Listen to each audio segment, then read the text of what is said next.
My name is Steven Martinez. I'm 14 and 0 as a pro. Been boxing for Kenny Weldon since I was 9 years old. I think Galena Park Boxing Academy is the best program in the world. If you want to learn how to box, this program is the best. My name is Alan Bain. I'm currently ranked number 1 in British Columbia, number 2 in Canada. I've trained at many facilities throughout Canada, and now that I am down in Houston, Texas, I'm training at the Galena Park Boxing Academy with Kenny Weldon. It is the best boxing academy that I ever trained at. Today, from the heart of Southeast Texas at the Galena Park Boxing Academy, Neutral Corner Media presents You Can Learn to Box with world-renowned teacher and trainer Kenny Weldon. Kenny Weldon has been involved in boxing some 33 years. He fought 227 bouts as an amateur with a record of 216-11. Winning 6 Golden Glove titles, Kenny represented the United States 3 times in international competition. In 1968, Kenny turned professional. As a pro, he had a record of 57-1, boasting the Texas State Featherweight title and the North American Junior Lightweight title. As a pro, Kenny was rated in the world's top 10 for several years. Kenny was considered a protege of the late Bill Gore, who trained such fighters as Willie Pep, Joe Brown, Joey Maxium, and Bob Foster. As a trainer, Kenny fired up the Galena Park Boxing Academy and has had immeasurable success. In its 20-year history, the GPBA has produced 51 state champions, 17 national champions, 3 Pan American medalists, and 2 Olympians. Currently, Kenny's 106-pounder Eric Griffin is the world amateur champion in his weight. Kenny served as coach on several international amateur teams representing the United States and was chosen as one of the 4 coaches for the Olympic box-off. As a professional trainer, Kenny has worked the corner in 19 world title fights. Kenny's techniques have been applied in the corners of such great fighters as Wilfred Scipion, Bubba Buscemi, Termite Watkins, James Phipps, and Mike Phelps. Working for 5 years as technique and balance coach for Lou Duva, Kenny worked his magic with Evander Holyfield, Benny Pazienza, and Mike McCallum. Kenny is currently the chief trainer for the Houston Boxing Association, working such fighters as Orlando Canizales, current IBF World Bantamweight Champion, Todd Foster, 1988 Olympian, Steven Martinez, and Lou Savarese, for a combined record of 87-3. Kenny Weldon is considered by boxing authorities as the best fundamental and technique trainer, as well as the best pad man anywhere in the world today. So, let's go to the Galena Park Boxing Academy and Kenny. Okay, we're going to move on into showing you how to first get off the ropes, and then I'm going to show you how to keep somebody on the ropes should you get them there. But basically, it goes back to the same thing we was talking about earlier, being eye level and getting your weight where it should be. If I'm on the ropes, as I leave the center of the ring going toward the ropes, I may be in this position with my weight in the center where it's supposed to be, but the closer I get toward the ropes, the more my weight is shifted to my left foot until such time as my right foot touches this bottom rope. Now let me go through that again. Is if I'm backing up to the ropes, I'm in the center of the ring and the guy's got me going backwards, the further I go back, the more my body weight comes forward so that I can feel the bottom rope with my leg. Now when my leg hits that bottom rope, that tells me one of 2 things really. Number 1, I need to either pivot and go, or just go without pivoting, or it tells me that I should get eye level and prepare for his onslaught. Because if I'm not eye level with him, if I'm up here and he gets me up on these ropes and gets my back up against these ropes like this, anything I get hit with, I absorb all of it. Whereas if I got my weight on my left foot as he makes body contact with me, I've got this much give. I'd say it probably a 2 foot of give by keeping my weight here and him hitting me and knocking me into the ropes. Now, as I go to the ropes here, don't forget, I've got all my weight here. That releases this leg, okay? So I can go either way with that leg. But it's real important that as you approach the ropes, that the closer you get to the ropes, the more you get your weight forward, and the more you're into staying eye level or lower. When that foot hits those ropes, you can, like I say, you can either do your pivots or go ahead and make body contact with your weight on your left foot so that you have room to give. Okay? And that is super important. Now, Mike, let's just imagine that I'm taking you to these ropes right here. You and I are eye level. Okay? Mm-hmm. All right, now as you go back, you take your right foot. Okay, now is your weight shifting out here? Is your foot, now when your foot touches that, let's see a pivot. Either way. Okay? Or let's go the other way. Pivot the other way. All right? Now then let's brace up for contact. You got your weight on your left foot. All right, let's go shoulder to shoulder here. Then get rid of me. There you go. You didn't have to make the move backwards. Just make shoulder to shoulder contact and then get rid of me right there. Just take your right foot around. Do it again. Shoulder to shoulder. There you go.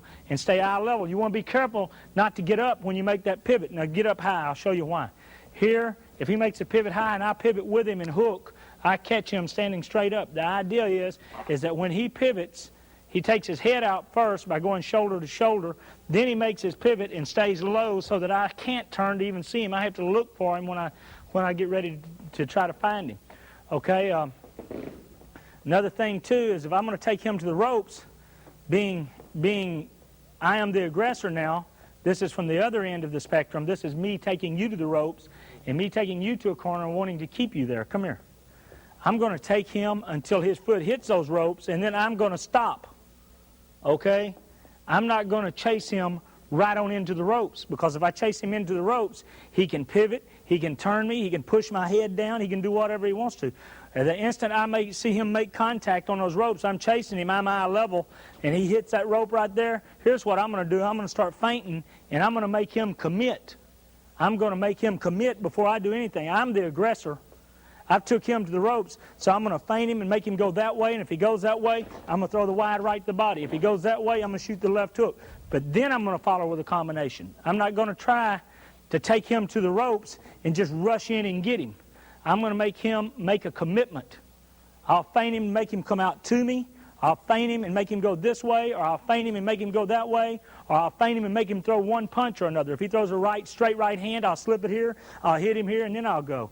If he throws a jab at me, I might take it here and go over the top, or I might just slip it here and go on in to where I want to go. But one thing's for sure, when he hits them ropes, I'm just not going to follow him right on in and let him get rid of me or tie me up or whatever else. So the idea is to keep him on the ropes. Now, if he starts to move this way, I'm right here. If he moves the other way, I'm right here. If he tries to go on out that way, I'm here, and I'm going to catch him, boom, boom, and I'm going to knock him up in the corner here with my shoulders or whatever else to keep him there. But one thing I'm not going to do is chase him into the ropes as he gets there.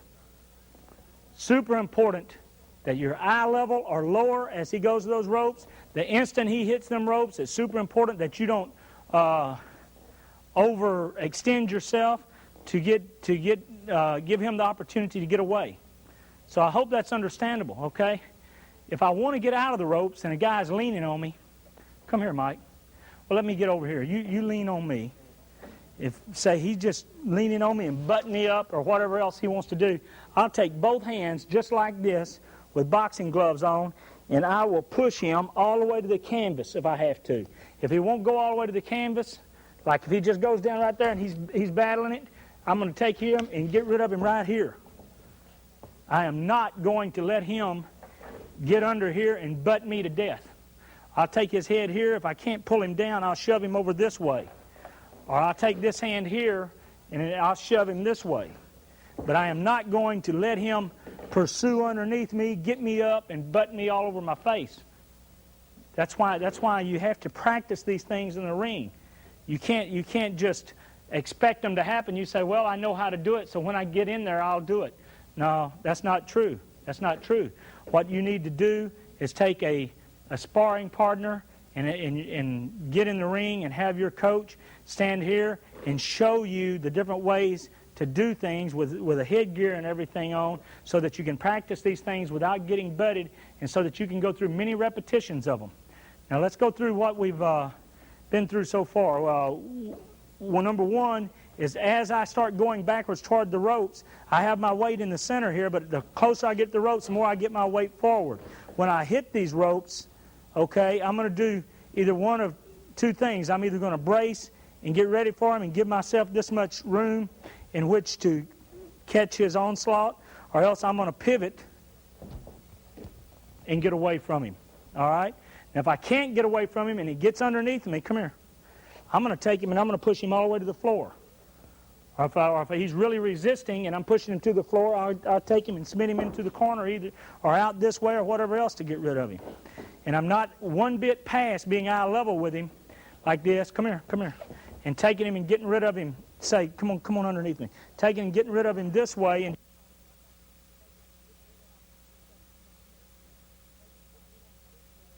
now, we're talking about professional boxing here. We're talking about the meat on your table. We're talking about the beans your family eats. So we ain't talking nice. We're talking professionalism and doing the things you have to do in order to win this fight. And if anytime a guy's taking you to the ropes and he's trying to butt you, it don't make sense to me anyway. It might to some pacifist, but it don't make sense to me if somebody's trying to butt me in the face that I'm going to sit there and let them do it and not do anything about it. So basically, that's a lot on infighting, but the most important things you can remember on infighting and the ropes is that these elbows right here are like two handlebars. I mean, it don't take anything. If you've got your head outside the other guy and you take these two fingers right here, you can turn him. I don't care if he weighs 300 pounds. You can turn him because he's got his weight over there. You got your weight to the outside. Same thing on the other side. If you're here, you can take this elbow and do the same thing. And I'll tell you something else. If a guy's bent over forward, Mike, and you got your hand on top of his head, I promise you that anything he hits you with is going to have no leverage because his back is bent. Try to raise up with your back bent. You can't raise up. Now, of course, if he had his back straight, straighten your back and bend your legs, he could raise up. But this guy that's over pursuing you into the ropes is not going to be that way. When you're on these ropes, again, it's super important that you are aware of where those ropes are at all time. When that leg touches those ropes, that tells you where you're at. You can either get away or you can stay there and fight. But either way, you know, you're allowing yourself some room by keeping your weight over that left foot. A lot of your butts during a professional fight or amateur fight still, a lot of your butts come from the fact that people do not know how to get rid of the head. Come here. If me and him are boxing and I throw a jab and he falls straight in on me with his head, he's going to butt me right square in the face. Well, if I'm any kind of smart at all, when I throw that jab and he's falling in on me, I'm going to take my right foot out and pull him down. Same thing as if I throw an inside right here and he slips it inside and tries to come in, I'm going to throw him down. You have to. You ain't going to get away no other way. You're going to run right into his face, with his head, with your face, if you do it any other way. So, again, I hope this ain't complicated to you. I hope you understand it. If you watch this and you say, man, that's confusing, go back over this same tape a few times and get to the point that you understand completely. If there's anything in this thing you don't understand, don't be afraid to back it up and watch it again, because this is the most complex end of boxing. This is advanced techniques in boxing. And what you might call dirty boxing, this is professional boxing. It's not dirty boxing. This is what the real world is all about. So you want to learn as much of this as you can. If you choose to use it, you can. If you don't choose to use it, that's your business. But if you're going to be champion of the world someday, I promise you, you will come to a time that you have to use this. I want to show them how we work a corner at the end of a round, okay? Now, let's say we're in the 5th round of a bout, or let's say we're in an amateur bout even. Well, now let's stick it with the pros right now, because I don't want to have to adjust your headgear and everything when you get in the corner. Let's talk professional boxing now. He's just come back to the corner after the 5th round, all right? So let's go over here and sit down. And this is water and Vaseline. Normally, it's in a bucket setting over here to the side of ice. In that bucket, you've got ice, water. You've got an end swell in case he gets swelling to a metal thing that you want to use to wipe out knots or whatever else. But basically what I'm going to show you right now, because everybody has different techniques in the corner, but what I'm going to show you here are the basic techniques that must be done. No matter who your corner man is, these are things that must be done. So first of all, the first thing I would do is reach up and take his mouthpiece out. I would ask him to put his hands in his lap like that and put his legs straight out so as to get circulation in his legs. I wanted to keep his back straight so that his lungs are expanded as far as he can get them expanded. And the very first thing I'm going to say to him is I'm not going to start instructing him as to what to do next. What I'm going to say to him is take 3 good deep breaths in your nose and out your mouth, like such. 1, 2, 3. Now I'm going to ask my second, who is the cut man. And the cut man, in my case, I don't like to work corners with more than 2 people. The cut man is also the man that's going to give him the water and put the Vaseline on him. Now, Miles, if you'd get up here, if you would. Miles is not a cut man. He's probably never worked in a corner before in his life. But I'm going to use him to demonstrate what I'm talking about. The first thing I'm going to do when he sits down and takes those 3 deep breaths is I'm going to extend his trunks out like this so he can take those breaths. I'm going to reach in and I'm going to get his mouthpiece, and I'm going to take it and I'm going to hand it to the cut man. He's going to wash off the mouthpiece. He's going to set the water down and hand me the mouthpiece back. And he's going to take the Vaseline. And here's what he's going to do. First, he's going to offer it to me to put on him. I have an option. I can either put it on him myself, or I can let him go ahead and put it on. In this particular case, I'll put it on myself for the camera's sake so that you can see how we apply it. I take it first and rub it in my hands this way, and this is how I'm going to apply it in the corner. I got a lot of the Vaseline on the palms of my hands. I'm going to take it and go to this eye, down his nose, and across his face. That don't take any time at all. That goes here, here, here, here, and here, and he is Vaselined up, okay? And then I'm going to take the Vaseline and hand it back to Miles. Miles is going to close it up. He's going to hand me the water. I'm going to give the boxer a drink of water. And by this time, he's going to wash it around in his mouth, and Miles is going to hold up the spittoon. He's going to spit it out. And by this time, we're 35 to 40 seconds into the rest period. Now I'm going to instruct. I'm going to get right down in here, and I'm going to be looking him right in the eyes. I'm instructing to him. And the first thing I'll probably do is ask him a question. How you feel? I feel good, I feel bad, or whatever else. And I might ask him, instead of telling him what to do, I might say, well, which way is the guy moving most of the time on you? He's moving to my right.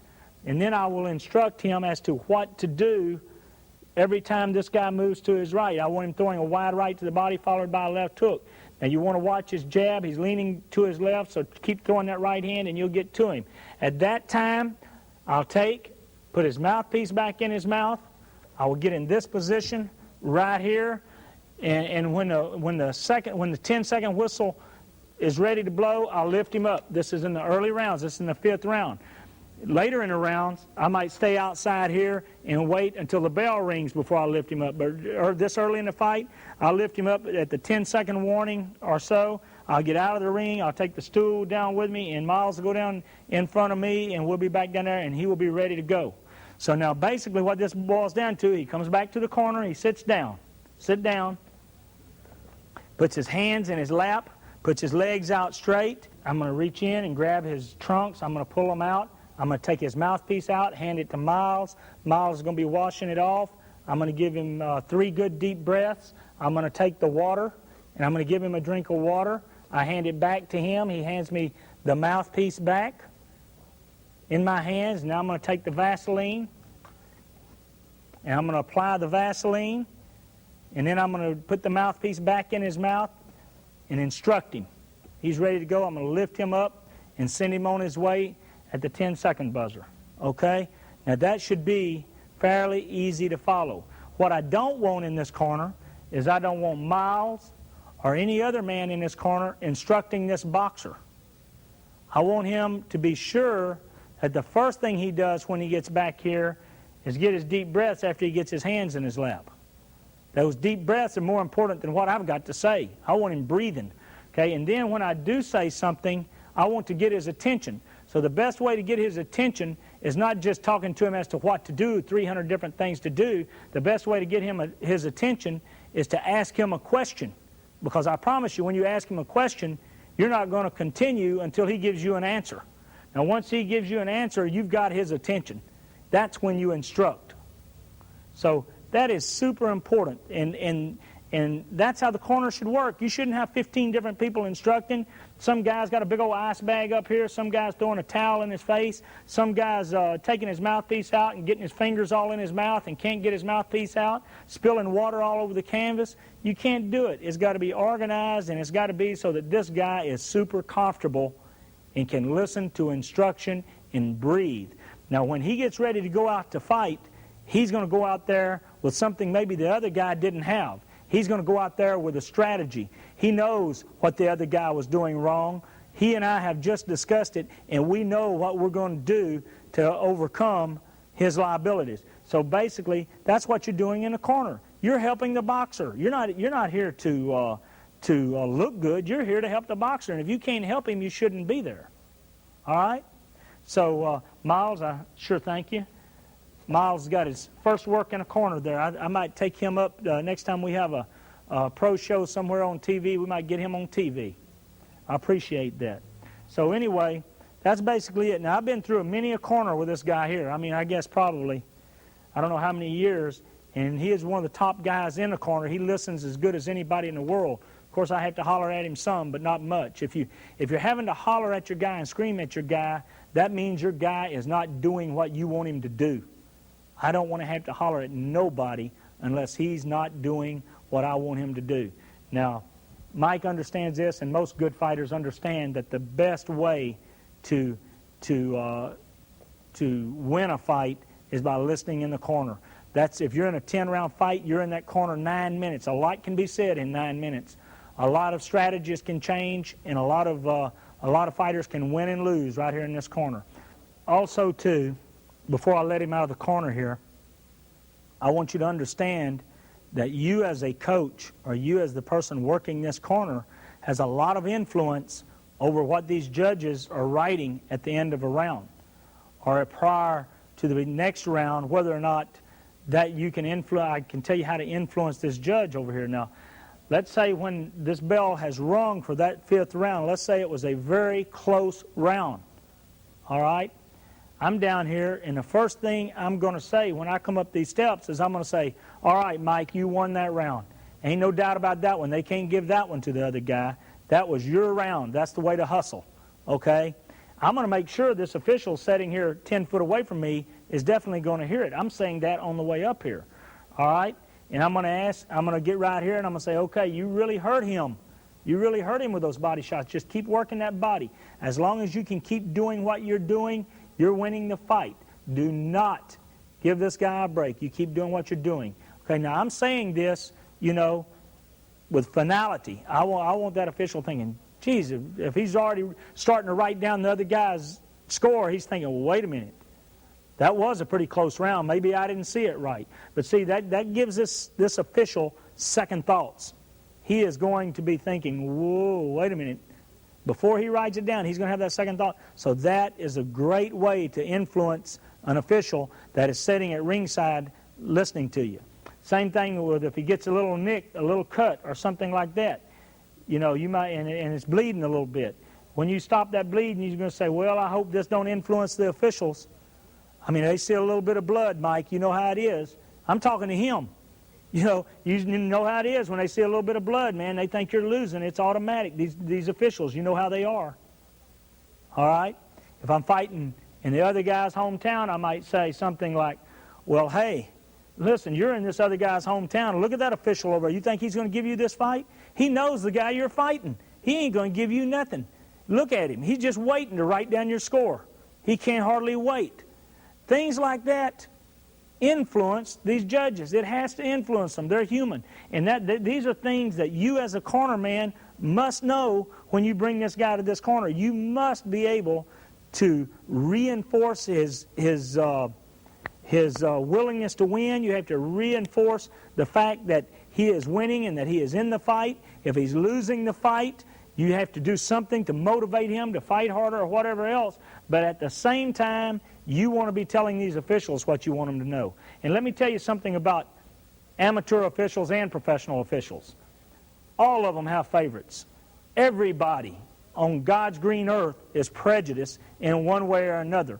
If you see two boxers in the ring, I'll promise you, I will promise you, if you don't know either one of them, you will pick a favorite within 20 seconds of when they come in that ring. There's going to be something about one of them guys that stands out in your mind, and you're going to watch this particular guy. You ain't doing it on purpose. You are doing it because it's human nature to do this. And also, too, if you're fighting in the other guy's hometown, of course, you're going to not have a fair decision if it's close. You're not going to win a fair decision. Don't try to convince yourself you are. You're not going to do it.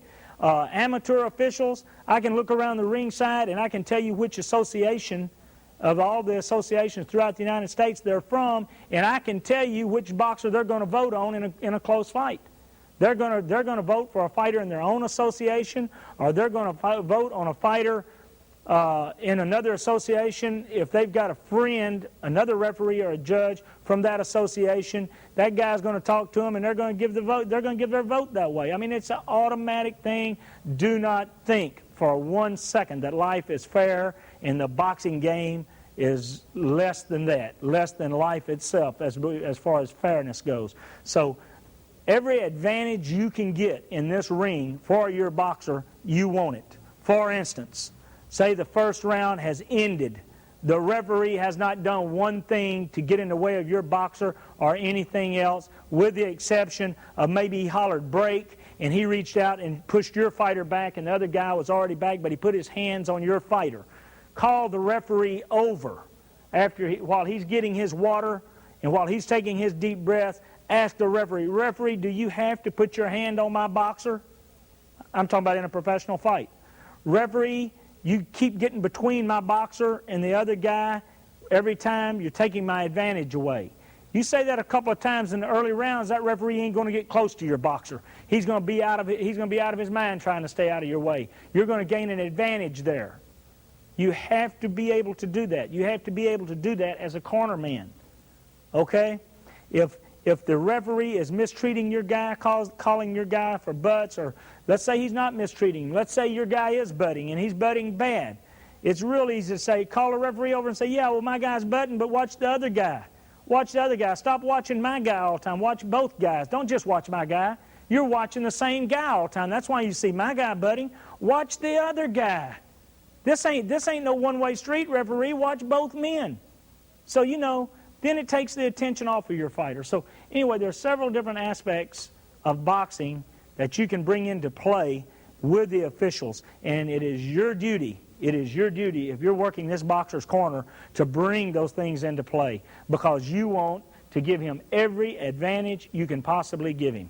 Okay, Mike, let's get up here and let's talk about strategies prior to a fight. Let's say you and I have viewed films of an upcoming opponent. And the one thing that you and I have decided after watching these films is that the things that this guy does over and over again is something that he cannot change during a short period of time in which they've set aside for us to fight, is that every time he throws his jab, he gets a body lean to his left. He's a right-handed fighter, and he gets a body lean to his left. In other words, his momentum is carrying him left each time. When he finishes combinations, he always goes out to the right side. Basically, he moves to his left all time and is able to box good moving to his left, but when he starts moving to his right, he can move to his right, but he can't throw punches moving to his right. So how would you figure the strategy on that? I mean, what would be your plan of action to fight this guy? Well, my plan would be that anytime he jabbed, I would slip it and hit him with my lag right hand to the body, or anytime we had a combination, I would bump to my right to keep him in front of me and try to get him to go back to his left where he can't throw any punches. That's right, because if he's got to go back to his left, he can't throw punches that way. And also, too, we're in a square ring.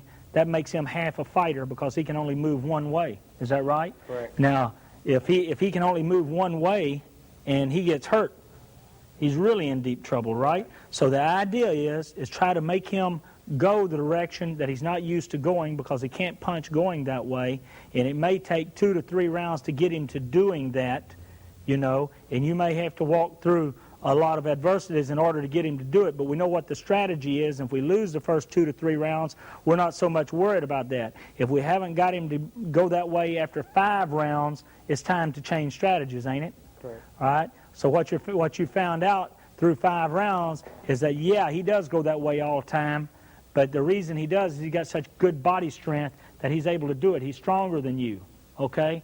So the next plan of action would be probably, in a case like that, is to give him a lot of direction the other way.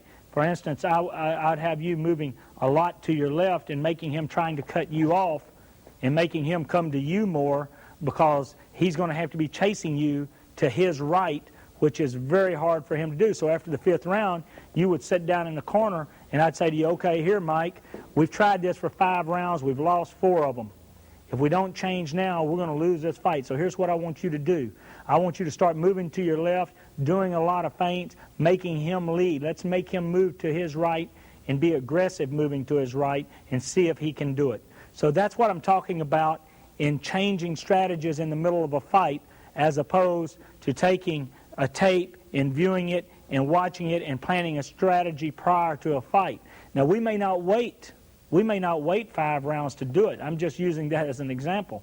I'm not going to be much of a trainer if I don't know after 5 rounds that the other guy is stronger than my guy, and I'm not going to be able to offset what he's doing through technique. So, I'd probably need to make an adjustment a lot quicker. But the idea is to be able to make the adjustment. If you can't make the adjustment, you're not much of a fighter. All right, now let's say you do make the adjustment and you make it after 3 rounds, okay? Now, you're moving to your left. He's trying to cut you off, okay? But he's getting tired, and you're starting to get more aggressive, and the fight is even now. After 6 rounds, we've got an even fight. There's only one problem. You're having to wade into him now because he's getting tired and he's backing up. And in the 6th round, he started hitting you with some right uppercuts, okay? Every time you come in, he starts hitting you with right uppercuts. Okay, so it's one of 2 things you're probably not doing. What are they? Well, one is I'm probably leaning out over my feet. Right. And anytime I do come in, I need to watch for the uppercut and come in with my legs bent. With your legs bent and ready to throw a reaction punch to a right uppercut, okay? Sure. Because if you're leaning, you're not going to be able to react because you're going to fall forward, okay? If you bend your legs like you're talking about, you will be able to react because you're going to have your back straight and your legs bent so that you can make the turn to react, okay? Now we're going to take that right uppercut away from him, so then he's in deep trouble, right? Sure. He's out of gas, right? He's no longer coming forward. He's starting to back up, okay? You're being the aggressor now, and we're fighting our fight. We're getting back to the strategy that we originally had before the fight even started. Okay, so then all you got to do is carry out that original strategy, and we've won a fight. Is that right? Okay, see, that is important for the boxer to have that kind of understanding with the trainer prior to the bout. Now, there is no greater tool in the world today than having a tape of your opponent. And today, let's face it, most world-class fighters go through that area of getting these tapes and watching them.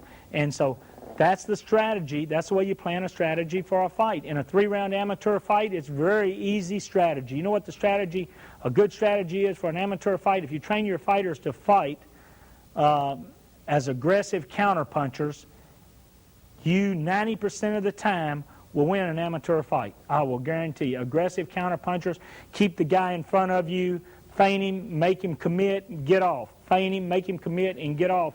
That is a great strategy for most amateur fights. Then the other way to fight an amateur fight is close the distance so quick that the other guy can't get off first, and you get off first every time. That's another way. You got to have a really strong, well-conditioned fighter. Okay. Then, of course, there's the type of boxer that the amateur judges lack. That's up on his toes. That's about 5 inches taller than most of his opponents. That's going to peck him and peck him and peck him and run and tap, tap and run. And if those officials don't let you take him out of his game plan, if you can't go out there and rough him up a little bit, you've got a major problem, because in 3 rounds, you ain't going to catch this guy, and this guy is going to beat you because these little bitty taps he's hitting you with count as much as a hard right hand that knocks him down. So therefore, you know, that is a great disadvantage in amateur boxing. Boxing a guy like this with the judging the way it is as to counting punches rather than effective punches. Of course, this particular tape is going to speak on turning professional, how to turn professional if you're an amateur boxer wanting to turn professional. It's also going to talk on how to go about getting you a promotional agreement and a management contract and that sort of thing.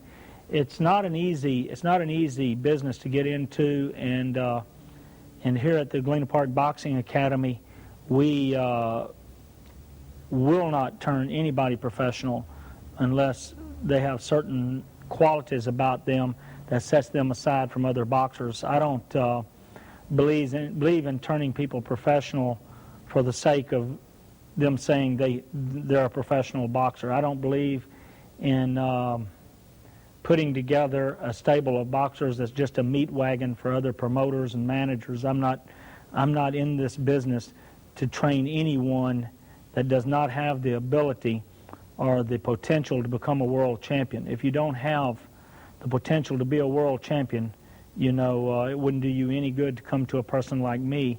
And I really feel that boxing is reserved, professional boxing is reserved for very few. I don't recommend hardly anyone to turn professional unless they are of unbelievable quality and potential. So that's the first thing to understand. I think probably when a person or when a kid decides to turn professional, the first thing he needs to do, the very first thing, is to find somebody willing to manage him that he can trust. Now that is saying a mouthful right there, someone you can trust, because you can't just find someone you can trust in everyday life like today. You've got to find someone that you can trust to hold $1 million for you and don't have to worry about them taking any of it. Or you have to have someone you can trust that thinks more of you as a person than he does as a boxer, and thinks more of your future as a person than he does as a boxer. This type of management is hard to find. Secondly, your management must be very knowledgeable about the sport of boxing.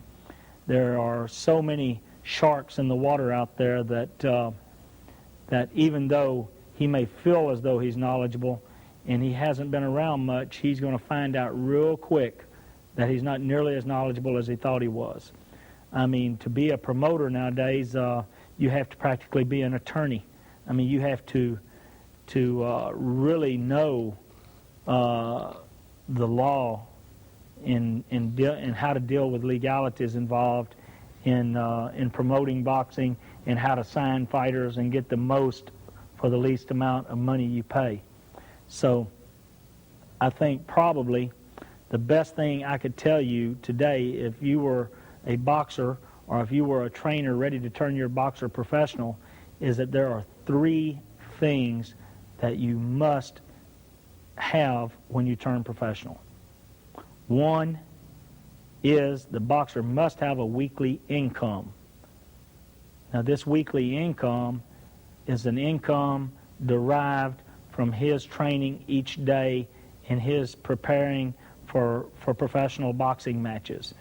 I would say the average income for a professional boxer being paid by the manager is around $250 to $300 a week.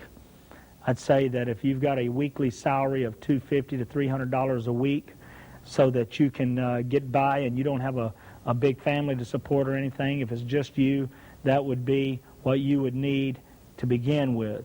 Secondly, you would need a guaranteed fixed amount of fights over a 3-year period of time, like so many the first year in 4 and 6 round fights, and so many the second year in 8 and 10 round fights, and so many the third year in 10, hopefully 12 round fights.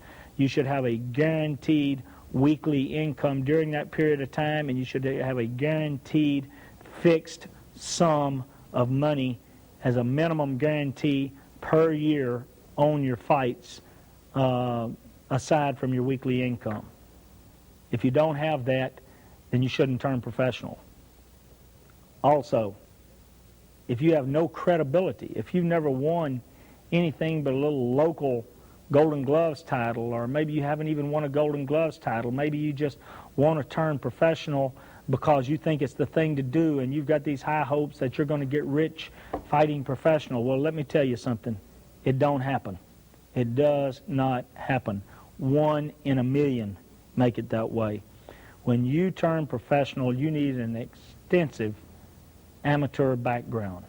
And if not an extensive amateur background, you have to have the makings of a world-class pro to begin with. And the only way you're going to be able to find out is if you do have that, is if you're around knowledgeable boxing people. I mean very knowledgeable boxing people that can look at you and say, yes, you know, you have the perfect build and style and heart and everything you need to become a world-class pro as opposed to an amateur.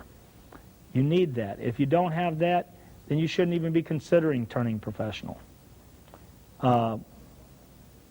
If you have some credibility, like say you've won a state Golden Gloves title or maybe a state ABF championship, and there's people in the state that knows you, but you've never been outside the state, again, it comes back to how much potential you really have.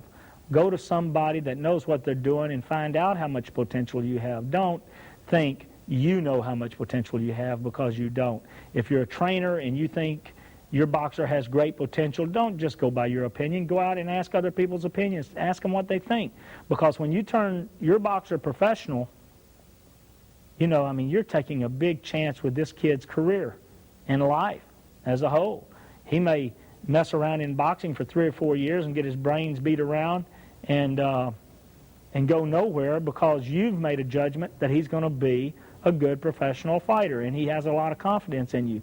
So you can't just jump into something like this. National credibility is a different thing. Let's say you've won a couple of national titles, you've been down the block, so to speak, in the amateurs, you've been around, you're 19, 20 years old, you just couldn't get over the hump to win the big major tournament, you lost bad decisions in the finals or the semifinals, and you've been doing this for 3 or 4 years, that is the guy that is more likely going to make a good pro, because he didn't have all the all the past help that these other guys have had that are winning these amateur titles. You have to have a lot of luck, and you have to have a lot of politics being played to win national championships in the amateurs. So, you know, if you're one of these guys that just couldn't quite get over the hump, you're my kind of guy, because you're the kind of guy that is more likely to become a world-class pro. The guys that have gotten there because of their politics and winning bad decisions on national levels, those guys may get all the exposure, but they are not necessarily the best boxer out there to watch. So basically what I'm saying to you is that if you're an amateur boxer getting ready to turn professional, make sure you got credibility. If you don't have any credibility to turn professional, you better have some financing behind you that can guarantee you a weekly income, that can guarantee you how many fights per year you're going to fight, that is going to be able to guarantee you that should you win a title of any kind, that it's going to make you more money. You're going to have someone that can take you from the amateur level through the pros to the world championship as your management and your promotional team. If you don't have that, don't even get started.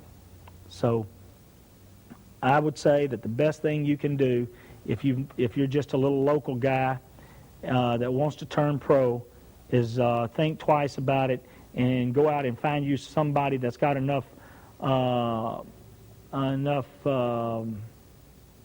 hope in you that they think you can make it, and get them to put up the money to do it. If not, if you can't get the money put up, don't do it, because it's not worth it. It is not worth it. You have to be protected, and you have to be moved by a professional organization, or you will become an opponent. and an opponent in this business is a hunk of meat, and that's not what you want to become. Management. Management is something serious, serious, serious. It's serious business.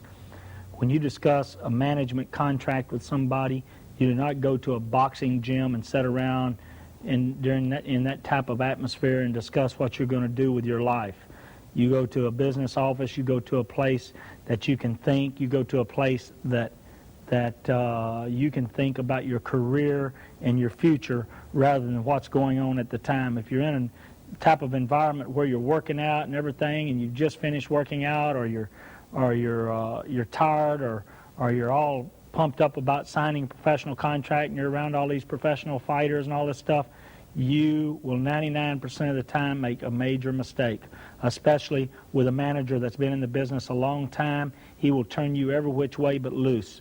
Go to an office, take somebody with you, like an attorney, and somebody that really cares about your future. Do not go talk to management alone. You always take somebody with you.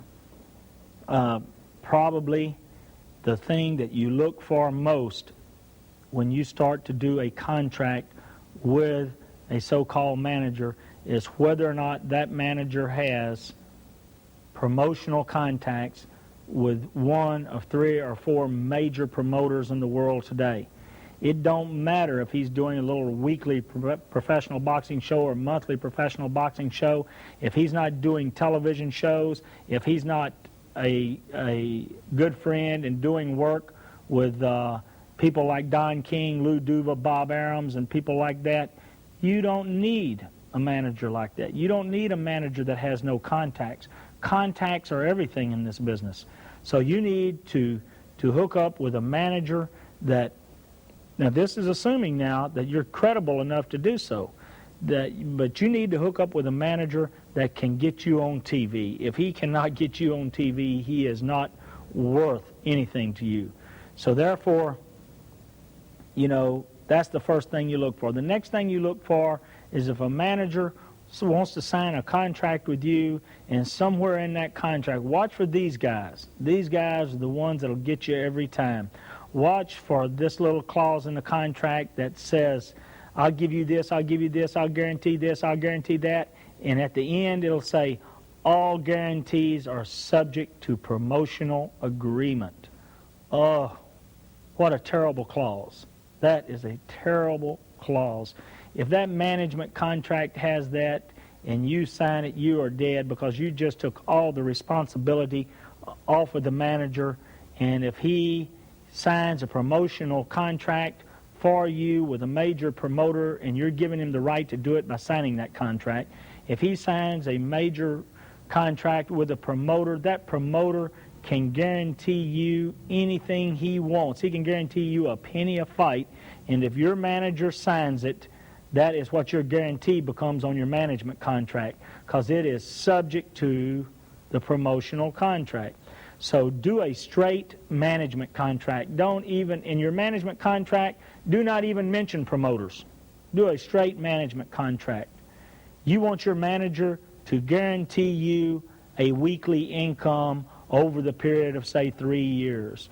The first year you are guaranteed X amount of dollars a week for 52 weeks a year. You are guaranteed X amount of fights over a 12-month period of time, preferably 8 to 10 fights over the first 12 months. You are guaranteed that of those 8 to 10 fights, how much money you are going to be paid throughout those fights. Like if you're fighting 4-round fights and you're guaranteed $500. You're fighting 6-round fights, you're guaranteed $1,000. But whatever those guarantees might be, you want your weekly income, plus you want a guaranteed income from your bouts. Because don't forget that when you go fight this fight, you're thinking, well, hey man, I'm getting $500, and plus I'm getting my weekly income. Well, you ain't getting $500. You're getting 2/3 of $500, and your manager's getting 1/3 of it. So what you want to do is make sure that your 2/3 of that contract, along with your weekly income, is enough money that you can make a living over the period of a year. And then the following year, there should be an increase on your salary, and there should be an increase on your annual income, because you're moving up from 4 to 6 rounders to 8 and 10 rounders. And then the third year, in the contract, there should be clauses saying that should you win any kind of a title, you have an incentive. This is the incentive part of your contract. Should you win any type of a title, your weekly income and your annual income is increased by X amount of dollars. These are things that you have to have so that you can take this 3-year contract you've got with this manager and set it over here on the side and go take care of your business and train. All right? So I think probably that in dealing with your manager is the most important thing you can do, because if your manager says, well, look, I can't do that, well, then your manager don't know what he's doing, because your manager will have no contacts with major promoters that he can go to and say, well, look, you need to subsidize this for me. I've got the management contract, but if you want part of this kid, you're going to help subsidize his weekly income, you're going to help subsidize his annual income, and you're going to guarantee my boxer these fights. Now, if your manager can't do that, then you don't have much of a manager, or else you don't have much credibility as a boxer. So that's a good way to gauge just how much credibility you've got. You go talk to a manager that knows his business and tell him what you want, and if that manager says, well, you ain't worth that and I'm not going to do it, then that ought to tell you something. You might try 2 or 3 different people, but that ought to tell you something, that you're not ready to turn professional. If they're not ready to guarantee you anything, if they're not ready to give you a weekly income, if they're not ready to guarantee you X amount of fights a year for a period of 3 years, if they're not guaranteeing you a fixed income over the period of 3 years. So, that's the first step. Get you a manager that is willing to give you those guarantees, and then you can take the next step. And then the next step is signing a promotional agreement. Let's say your manager has went and talked to the promoter, and the promoter says, yeah, we'd like to have this kid and everything else, and we will guarantee the amounts of money, and we will subsidize the amounts of money that you have promised the kid. He's telling the manager this. All right. So the manager is going to say, okay, what do I have to give you in return? So then the promoter, right off the bat, is usually going to say, well, I want 10% of the kid. I want a 3-year contract with you and the kid. And should the kid win any title, I want 2 years option after that. Okay, well, that sounds real good, except for one thing. If you, as a boxer, get your weekly income and you get your annual income, and then you win a title, okay, don't forget, unless that manager has made a deal with that promoter to guarantee you more weekly income and more annual income, you're going to be in the top 10 in the world, and you're going to be fighting for the same money you were fighting for in the beginning. So you have got to make sure that your manager understands that in signing a promotional agreement, that when you sign that promotional agreement, that you have a minimum guarantee which is more than your minimal guarantee that you already have. You have got to also make sure that those clauses that are going to give them options at the end of 3 years dictates much more money over the next 2 years or 3 years or however long their options are. Much more money. So I hope this isn't getting too complicated for you, but that is what management is about, and that's what promoters are about. A promoter, number one, is if he's got 4 lightweights and you're a lightweight, and this guy's got 4 lightweights and they're all very busy and fighting on TV and everything all the time, and he's bringing you up, you're not going to have much of a chance of reaching the top if he's got 4 other lightweights. What you'd like to do is get with a promoter that don't have any lightweights. Maybe he's got middleweights, heavyweights, light heavyweights, and everything else, but he don't have any lightweights. Then, you're more subject to get more exposure, and you're also subject not to play second fiddle to anybody, and that's important. Okay, so basically what we're talking about here is having complete confidence in your management and knowing that your management has the kind of credentials it's going to take to get in contact with major promoters and do business with major promoters without cutting your throat. Because a manager will cut your throat in a minute, and he has every opportunity to do so when he is negotiating fights for you.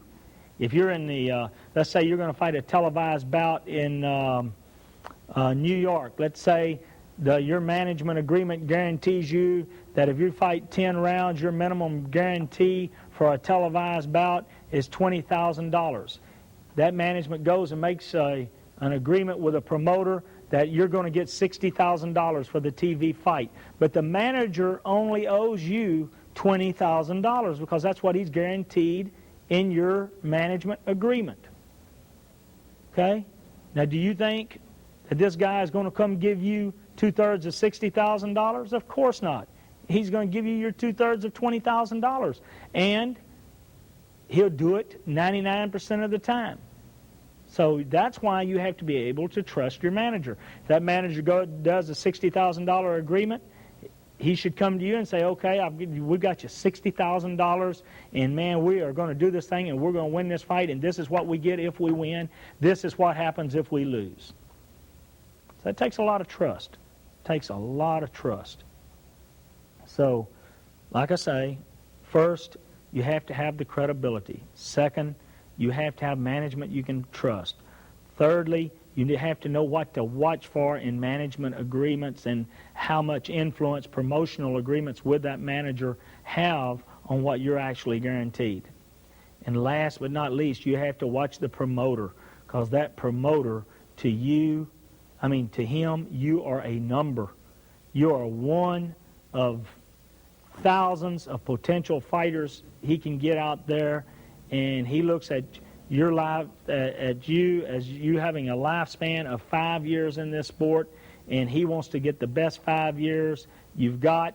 And when it's time to get rid of you and bring it, let's say you're on the 5th year of your contract and you're in line for a world title shot, and he's just signed the guy you're going to fight, who is 21 years old and is rated number 2 in the world, and your promoter has just signed this guy to a promotional contract too, and you're fighting him for the championship of the world. He's only got 1 year left on your contract. Who do you think he wants to win that fight? I mean, use your head. You know, that's what you are to a promoter. You are a number. He's going to look at the other guy and say, this guy is going to win. I will have had him 1 year, and I've got 4 years left with him. You win the fight. I've got this 1 year, and buddy, me and you are over, and you're going to take all the money and run. So therefore, I'm going to make sure that if this fight's close, you are not going to win it. I mean, he's saying that to you in his mind. So, you know, you have to watch for all of this. There's many, many factors involved. So in doing management and promotional contracts, these things you must know.